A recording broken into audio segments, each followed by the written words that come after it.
नमस्कार। आपके अपने चैनल पर एक बार आपका फिर स्वागत है। अब मैं आप लोगों के सामने ईसा द्वारा पहाड़ी उपदेश, यह उसका प्रथम उपदेश था। जब वो लोगों को चंगा करता करता घूम रहा था तो बहुत ज़्यादा भीड़ इकट्ठी हो गई। उस भीड़ से बचने के लिए वो पहाड़ पर चला गया। इस भीड़ को देखकर वह पहाड़ पर चढ़ गया। जब बैठ गया, उसके चेले उसके पास आए और वह अपना मुंह खोलकर यह उपदेश देने लगा। यह धन्य वचन कहलाते हैं। धन्य हैं वे जो मन के दीन हैं, क्योंकि स्वर्ग का राज्य उन्हीं का है। धन्य हैं वे जो मन के दीन हैं, जो गरीब हैं मन से, जिनमें ज्ञान नहीं है, लेकिन वो ज्ञान प्राप्त करके ईश्वर को जानेंगे और उसकी व्यवस्था पर चलेंगे तो तब स्वर्ग का राज्य उन्हीं को मिलेगा। धन्य है वे जो शोक करते हैं, क्योंकि वे शांति पाएंगे। धन्य है वे जो शोक करते हैं, दुख का शोक करते हैं, औरों का शोक करते हैं, अभाव का शोक करते हैं, क्योंकि वे शांति पाएंगे और तृप्त किए जाएंगे। धन्य है वे जो नम्र हैं, क्योंकि वे पृथ्वी के अधिकारी होंगे। धन्य है जो नम्र हैं, उनके साथ किसी तरह का कोई बर्ताव करे, कैसा ही करे, लेकिन वो नम्र ही बने रहते हैं और सब कुछ सहन करने वाले हैं। धन्य है वे, क्योंकि वे पृथ्वी के स्वर्ग के राज्य के अधिकारी होंगे। धन्य है वे जो धार्मिकता के भूखे और प्यासे हैं, क्योंकि वे तृप्त किए जाएंगे। धन्य वे भी हैं जो धार्मिकता अर्थात व्यवस्था के भूखे हैं, ईश्वर परमात्मा के भूखे हैं, उसके मार्ग के भूखे हैं और प्यासे हैं, वे ही तृप्त किए जाएंगे। जो आदमी धर्म के रास्ते पर चलेगा वही धर्म को प्राप्त करेगा, वही इस परमात्मा को प्राप्त करेगा, अन्य नहीं करेगा, क्योंकि वही तृप्त किए जाएंगे। धन्य है वे जो दयावंत है, क्योंकि उन पर दया की जाएगी। वही मनुष्य धन्य है जो दूसरों पर दया करता है। जो दूसरों पर दया नहीं करता उस पर कोई दया नहीं, कभी भी कोई दया, धरती पर भी कोई दया नहीं करेगा और परमात्मा भी कोई दया नहीं करेगा। दया धर्म का मूल है। जिसमें दया नहीं उसके पास धर्म भी नहीं।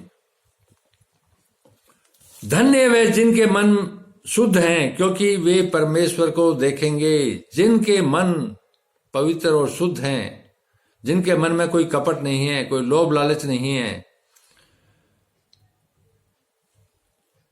इसी कारण वे शुद्ध हैं अपने कर्मों से भी, क्योंकि वे भी परमेश्वर को देखेंगे। परमात्मा को हर एक कोई नहीं देख सकता, परमात्मा को वही देखेगा जो पवित्र हैं, जिनके मन शुद्ध हैं। वो हमेशा उसको देखते हैं। लोग कहते हैं कि हमने परमात्मा को नहीं देखा, कोई दिखा दे। आसान नहीं है दिखाना। अगर कोई पवित्र है और जिनके मन शुद्ध है, उनको कोई दिखाने की जरूरत नहीं है, उनको खुद परमात्मा दिखाई देगा। धन्य वे जो मेल कराने वाले, क्योंकि वे परमेश्वर के पुत्र कहलाएंगे। मेल का मतलब है मिलाप करवाने वाले, लड़ाई झगड़ों से दूर। और जो मेल मिलाप कराते हैं, आपस में समझौता करवाते हैं और सुलह करवाते हैं, वे ही परमात्मा के पुत्र कहलाएंगे। धन्य वे जो धार्मिकता के कारण सताए जाते हैं, क्योंकि स्वर्ग का राज्य उन्हीं का है। धन्य वे भी हैं जो आदमी धर्म के रास्ते पर चलते हैं और उनको लोग सताते हैं, दुख तकलीफ देते हैं, भला बुरा कहते हैं, गाली गलौज करते हैं। धन्य वे ही हैं जो धर्म के कारण हर तरह का अत्याचार सहन करते हैं।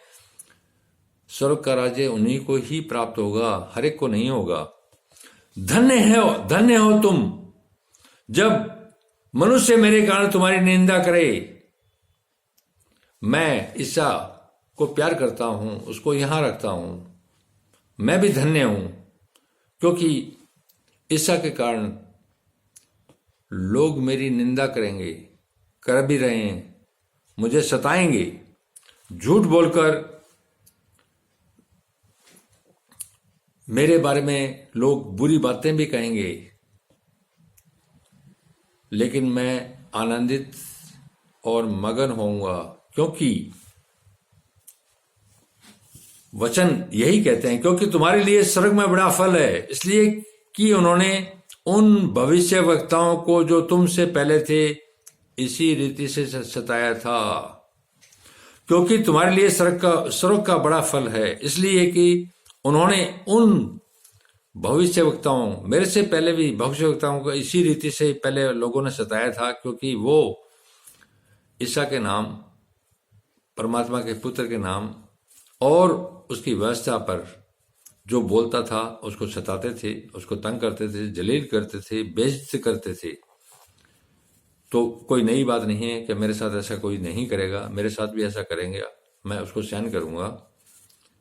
धन्यवाद। शुभ रात्रि।